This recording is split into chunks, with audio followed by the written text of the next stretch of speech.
Saat ini kita sudah terhubung dan bergabung bersama Andri Ramdhani, Direktur Meteorologi Publik BMKG melalui sambungan virtual. Selamat malam Pak Andri. Selamat malam Mas Reddy. Baik, Selamat malam Kompas TV. baik. Pak Suara Andri, saya jelas ya? ya jelas Pak Andri. Pak Andri, prediksi cuaca hingga awal tahun nanti, apa yang harus diwaspadai dan diimbau pada masyarakat dari BMKG? Baik, untuk periode Nataru ya, Ya, ini perlu kita ketahui bersama kepada masyarakat bertepatan dengan puncak musim hujan ya. di beberapa wilayah. Nah ini mungkin poinnya ya, artinya tentunya mobilitas masyarakat di periode ini akan diiringi oleh meningkatnya intensitas hujan di wilayah-wilayah yang memang secara tahunan sedang memasuki puncak musim hujan. Apalagi kami sampaikan juga tadi dari sisi anomali iklim, saat ini sedang di timur ada La Nina lemah dan juga di barat sedang iodine negatif. Artinya selain monsun yang background utama ya monsun Asia yang menandakan periode musim hujan, juga ada peningkatan curah hujan dari kedua anomali tersebut, baik yang di timur di Pasifik maupun yang barat di Samudra Hindia. Demikian, Baik, Pak Andri. Radi. Iya, Pak Andri, sepanjang tahun ini Indonesia ini kan mengalami seperti kemarau basah begitu ya, musim kemarau tapi hujan masih tetap turun, sehingga itu yang koreksi kalau saya salah menimbulkan atau memunculkan cuaca ekstrim. Nah, bisa Anda jelaskan dengan bahasa yang sederhana kepada masyarakat, dibandingkan dengan cuaca ekstrim yang terjadi pada kemarau basah kemarin, dibandingkan dengan sekarang yang cuaca ekstrimnya lebih intens dan curah hujannya lebih tinggi, itu dampak yang muncul kepada masyarakat terutama yang saat ini sedang menjalani libur Natal dan Tahun Baru untuk mewaspadai adanya bencana alam. Bagaimana Pak Andri? Betul, sepanjang tahun 2025 ini kita dihadapi adanya curah hujan yang ekstrim ya di beberapa waktu yang lalu.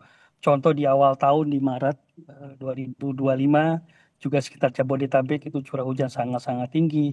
Lalu terakhir di September di Bali 385 dan yang terbaru adalah pemicunya dari siklon tropis Senyar yang ini rekor tertinggi curah hujan dalam satu harian 400 mm dan artinya sepanjang tahun ini intensitas maupun frekuensi hujan ekstrim ya ataupun secara umum cuaca ekstrim ya itu meningkat dibanding tahun-tahun sebelumnya dan tentunya itu meningkatkan risiko berbagai bencana hidrometeorologi, banjir, banjir bandang dan juga longsor.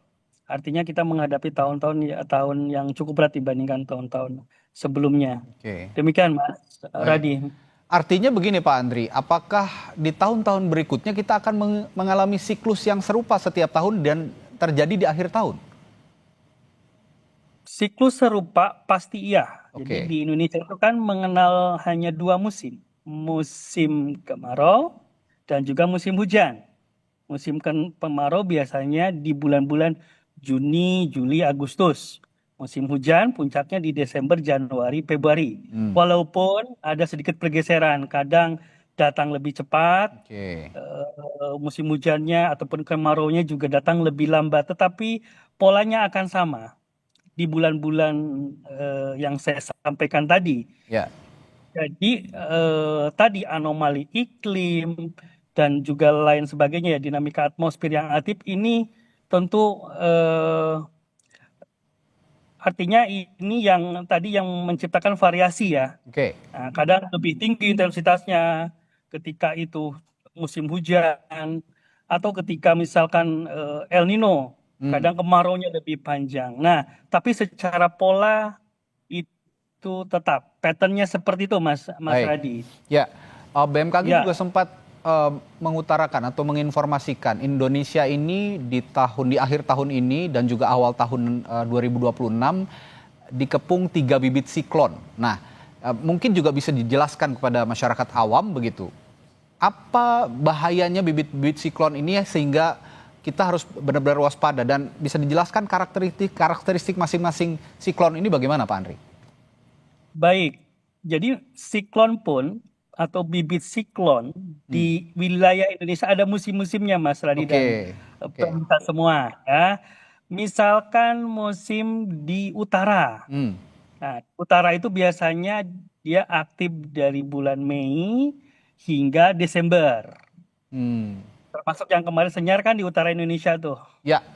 Itu kan terjadi di November kan. Nah, Mei, November. Nah, kemudian beralih di selatan itu, musim siklon itu aktifnya di November, Desember, hingga April tahun depan. Oke. Jadi apanya siklusnya berubah ke selatan nih. Ya. Nah, jadi yang kami sampaikan di beberapa waktu yang lalu, bahwasannya potensi bibit siklon maupun siklon tropis bergeser potensinya di wilayah selatan. Akan aktif nanti tumbuh bibit-bibit siklon tropis yang secara bergantian. Oke. Namun saya tahu dulu ya, jangan khawatir, BMKG Baik. dengan ribuan sensor yang tersebar di wilayah Indonesia, radar cuaca kami memantau 24/7. Bibit siklon maupun siklon itu kita bisa deteksi H-3, bahkan H-7.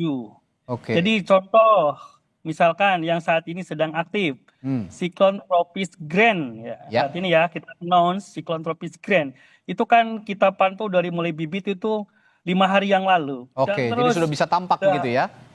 Ya, sudah bisa tampak 5 hari lalu. Jadi artinya masyarakat tidak perlu panik dan risau ya, dan tetap mencermati informasi update dari info BMKG. Baik. Demikian Mas Radi. Ya, ini yang perlu dicermati oleh masyarakat. BMKG terus mengupdate informasi dan itu bisa dideteksi 3-5 hari sebelumnya ya, Pak Andri. Sehingga masyarakat juga yang ingin melakukan perjalanan mudik mungkin atau berwisata di musim libur Natal dan Tahun Baru ini bisa rajin-rajin lah ya melihat website BMKG untuk melihat potensi-potensi bencana yang mungkin terjadi di wilayah yang akan dikunjungi oleh warga itu. Baik, terima kasih Pak Andri, informasi yang sangat berharga di musim liburan Natal Tahun Baru di tengah cuaca yang sepertinya semakin ekstrim semakin hari sampai awal tahun depan. Jadi mungkin saya penutup Mas Radi silakan, sedikit. singkat, Pak Andri. Masyarakat tetap tenang, dapat beraktivitas, berwisata, berlibur, namun mengenali resiko potensi cuaca di wilayah masing-masing. Itu saja. Baik, terima kasih Pak Andri Ramdhani, Direktur Meteorologi Publik BMKG telah memberikan informasinya di Sapa Indonesia Malam. Sampai jumpa lagi, sehat selalu Pak Andri.